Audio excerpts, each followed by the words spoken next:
Hey everybody, thanks for tuning in to the Bushcraft Cowboy. Today we are working at an at-home project. We're going to be making some wax to help our clothing be water resistant slash waterproof. Here I've got paraffin wax and beeswax. I'm using a 7-to-1 ratio for this, so 7 parts paraffin wax and 1 part beeswax. You can measure this, weigh it, or like I'm doing, kind of eye it. I use the beeswax bar to mark on the paraffin wax where I should cut it, and then chopped it up with my bucco knife.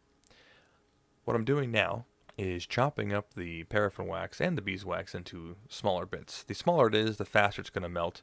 It's also going to help it melt consistently. You don't particularly want some of the wax to cook a lot hotter and longer than other parts. You want it to be a pretty even mixture. If you can get them chopped up to a fairly even size, it'll cook a lot better. It does take some time though, so set aside a little time to work on this project. What I'm making is not going to make our clothes 100% waterproof, but it is going to make it very water resistant. Some would say waterproof. When I've used it on pants before, it's really helped with shedding off water when I'm walking around or from a light rainstorm, or even when I'm kneeling or sitting on things. So here's the chopped up product. Alrighty, now we've got the wax all chopped up and we're going to put it into our double boiler system. Double boiler system means we've got a pot of water on the fire and the wax is in its own container heating up as well. You don't want to put the wax on the direct flame. It can cause a lot of problems and melt it in the wrong way. We've also got a nice chunk of meat for a nice steak lunch.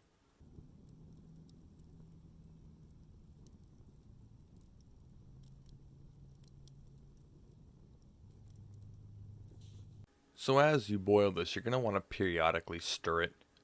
I opted for a stick because I'm probably going to throw it away at the end of this thing. But at any rate, you want to stir it around a little bit.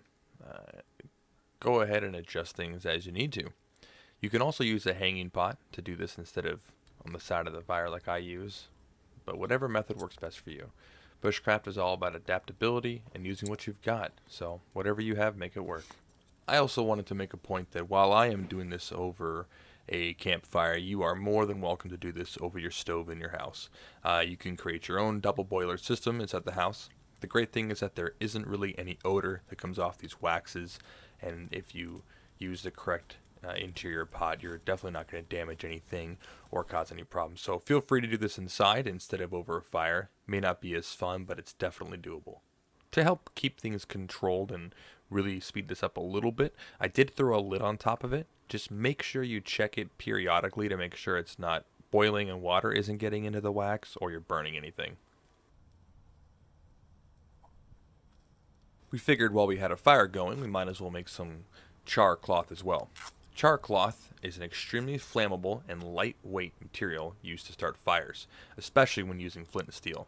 You take any cotton material, cut it up into small strips, and put it inside of a metal or tin container. A lot of times an Altoid container is used. Poke a small hole in the top and then put it on direct heat. Once it starts to smoke and the puffing smoke goes away, it's ready to be pulled off and you can use it for fire starting.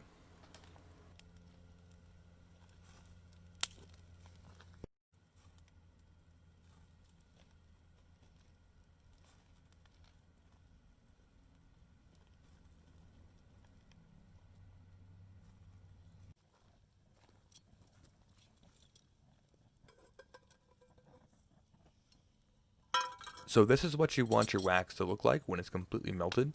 It's all the same color and consistency and it's ready to be poured. Once we get our successfully melted wax, you're going to take it straight from the heat and pour it directly into your chosen container. I choose muffin tins because they are very easy to remove from the wrapping and they're a nice handleable size. Go ahead and pour them all in as even as possible. There's no science to this really. And do it as smoothly and as quickly as possible. The wax won't cool down that fast, but if it does cool down and coagulate because you're taking too long, it might not pour quite correctly and you may get the wrong mixture.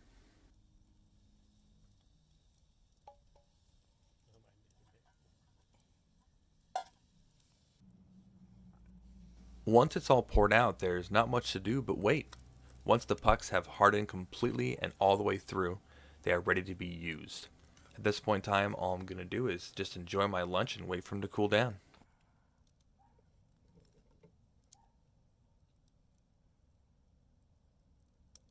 For the application, I'll go over this pretty quickly. I've chosen a pair of stretchy insulated pants that I've been using for outdoorsing for a long while.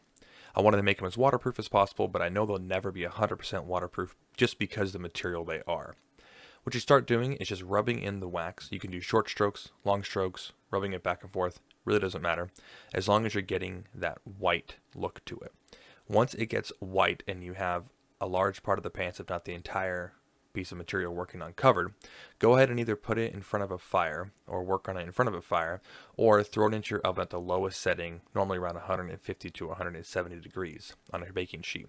Once it's warmed up and the whiteness has gone away, reapply. Continue doing that until you get at least a few layers on, and it'll look like this.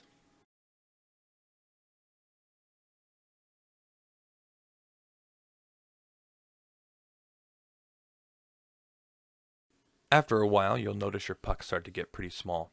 No problem at that point in time, just grab a new puck and put the old one back into your bag.